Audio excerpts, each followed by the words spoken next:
मालेगाव महानगरपालिकेच्या अर्ज नोंदणीसाठी शेवटचे 2 दिवस उरले आहेत आणि आतून देखील युतीचं भिजत घोंगडं. त्याच्यामुळे अनेक उमेदवार आता तटकळत आहेत, कार्यकर्ते देखील तटकळत आहेत आणि युती संदर्भात चर्चा संदर्भात आता नाराजी देखील उघड झाली. नुकताच प्रवेश केलेले बंडू काका बच्छाव असतील, सुनील गायकवाड असतील, आता अद्वै हिरे देखील आहेत. यांनी थेट नाराजी व्यक्त केलेली आहे आणि युती संदर्भात त्यांनी त्यांची भूमिका काय असणार आहे. आपण भाजपात प्रवेश केला आणि महापालिका निवडणुकांचा पुढचा उद्देश असेल आणि ऐन वेळेस आता आपली भूमिका काय असणार. नाही, पक्षाला आदरणीय गिरीश महाजन साहेबांनी आम्हाला बोलवलं त्यावेळेला आम्ही सर्व नेत्यांनी एक सुरात सांगितलं होतं की कुठल्याही पद्धतीमध्ये युती आम्हाला मान्य नाही. दोन्ही पक्ष ताकदीने मोठे आहेत आणि आज भारतीय जनता पक्षाचं संबंध देशभरामध्ये वातावरण असताना स्वबळावर आपण लढलं तर आपलं 100% भाजपचं स्वप्न साकार होणार आहे असं चित्र आज मालेगाव शहरामध्ये आहे. आणि कार्यकर्त्यांची तयारी खूप दिवसापासून चालू आहे. कार्यकर्ते खूप जोमाने कामाला लागलेले आहेत आणि त्यात काही जे स्वतःचं व्यक्तिगत स्वार्थ पाळणारे पदाधिकारी आहेत की जे आम्ही पक्ष देण्याच्या आधीच खुर्च्या सांभाळून बसलेले आहेत, हे काही व्यक्तिगत लाभासाठी त्या ठिकाणी काम करतात. आणि ही बी टीम आहे असं म्हणायला सुद्धा हरकत नाही की ही जाणून बुजून भारतीय जनता पक्ष मालेगाव तालुक्यात वाढू नये म्हणून काम करते आहे. आणि त्यांच्या हातात सत्ता असल्यामुळे म्हणजे पक्षाच्या सगळ्या चाव्या असल्यामुळे निश्चितपणाने युतीचं हे सगळं थोथांड चाललेलं आहे. आणि युती झाली तर भारतीय जनता पक्षाचं मोठं नुकसान याच्यातनं होणार आहे. आणि जे काही नुकसान होईल त्याला हे सर्वजण पदाधिकारी जबाबदार राहतील. आणि जर नुकसान झालंच तर निश्चितपणे यांचा राजीनामा सुद्धा घ्यायला आम्ही कमी करणार नाही. आपण प्रवेश केला, बंडू काका बच्छाव यांनी प्रवेश केला, सुनील गायकवाड असतील, आता थेट युतीच्या नव्हे तर भाजपाच्या विरोधातच आपण एक कुठेतरी उभे आहात असं दिसतं चित्र.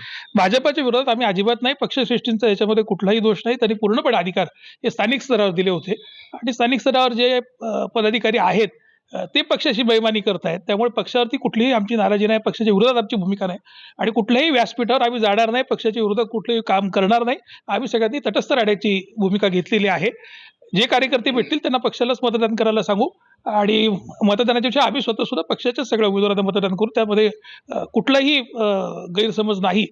पण मात्र जी परिस्थिती आहे हिची जबाबदारी आम्ही घेऊ शकत नाही, कारण जे नुकसान होणार आहे त्या नुकसानाला आम्ही जबाबदार नाहीत आणि म्हणून तटस्थ होण्याची भूमिका आम्ही घेतली. मागच्या महापालिका निवडणुकीमध्ये आपण भाजपाचा प्रचार केला होता, भाजपमध्ये होता, त्यावेळेस सुद्धा अंतर्गत गटबाजीमुळे भाजपाच्या उमेदवारांना मोठा फटका बसला होता आणि आता पुन्हा भाजपाच्या अंतर्गत गटबाजी समोर आली.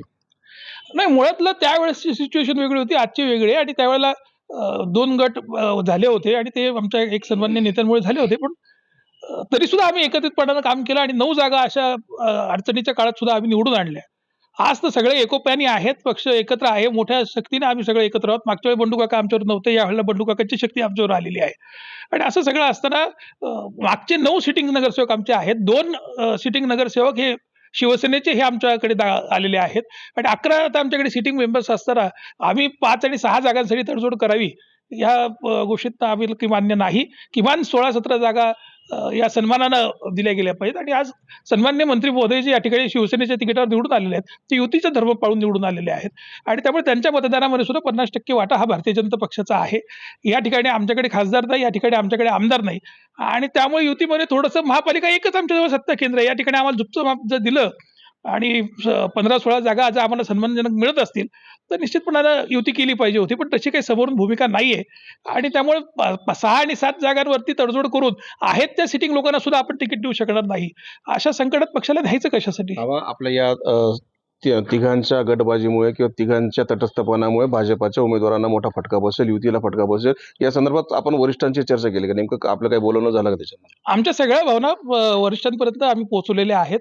सन्मान्य राहुलदारांपर्यंत पोहोचलेल्या आहेत, सन्मान्य गिरीश भाऊंपर्यंत पोहोचलेल्या आहेत. याची योग्य वेळी ते दखल घेतील असं वाटतं. आणि युतीचा धर्म नाशिक जिल्ह्यात कसा पाळला जातो हे आपण पाहिलेलं आहे. मनमाडच्या नगरपरिषदेचं उदाहरण आपल्या समोर आहे, नांदगावच्या नगरपालिकेचं उदाहरण आपल्या समोर आहे की युतीतल्याच नेत्यांनी आम्हाला किरकोळ जागा दिल्या आणि जागा देऊून बंडखोर उमेदवार उभे केले, बंडखोर निवडून आणले आणि भाजपचे उमेदवार पराभूत केले. आणि तसंच पुन्हा चित्र हे मालेगाव शहरात घडवण्याचं कारस्थान चाललेलं आहे. आज सटण्यासारख्या शहरामध्ये ज्या ठिकाणी भारतीय जनता पक्षाचा आमदार आहे, प्रचंड मोठं ताकद आहे, त्या ठिकाणचं नगराध्यक्षपद सुद्धा आम्हाला याच पदाधिकाऱ्यांमुळे गमवावं लागलेलं आहे. आणि त्यामुळे तशीच सिच्युएशन मालेगावमध्ये येऊ नये यासाठी आमचा अट्टाहास आहे. नक्कीच, धन्यवाद. नक्कीच युतीतील गटबाजी आणि भाजपाच्या अंतर्गत असलेला वाद चव्हाट्यावर आल्यानंतर महानगरपालिकेमध्ये त्याचा मोठा फटका बसू शकतो अशी परिस्थिती मालेगावमध्ये निर्माण झालेली आहे. मनोज शेवाळे, TNN मराठी.